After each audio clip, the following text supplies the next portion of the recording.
Hello guys अस्सलामु अलैकुम welcome back to my channel. तो आज मैं ওলালোঁ লাচিত ঘাটত যাম শ্ব' চাবৰ কাৰণে আৰু ৰাস্তাত ওলাইছে ইমান ভিৰ ৰিক্সা গাড়ী একো মানে নাযায়। তো তাৰপিছত খোজকাঢ়ি আহিলোঁ কিবা কৰি আহি পালোঁ আৰু ভিতৰত সোমাই চাওঁ ইমান ভিৰ হৈছে আৰু ৰ'দটো ইমান দিছে ক'বই নালাগে। আৰু যিসকলে শ্ব' চোৱা নাই তেওঁলোকে মোৰ ভিডিঅ'টো চাই থাকক।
দিল বনাই শ্ব'টো শেষ কৰি দিল। এতিয়া আমি ঘৰত যাব ওলাইছোঁ আৰু ৰাস্তাত চব কেনেকুৱা ভিৰ হৈছে। আজি কেতিয়া যে যাই পাম নাজানো আৰু লাহে লাহে গৈ আছোঁ।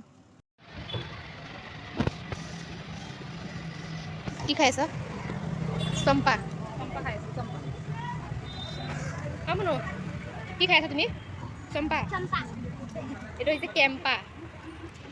আৰু আপোনালোকক যদি মোৰ ভিডিঅ'বোৰ ভাল লাগে তো লাইক কমেণ্ট শ্বেয়াৰ কৰিব আৰু মোৰ চেনেলটো ছাবস্ক্ৰাইব কৰিব। আজি ভিডিঅ'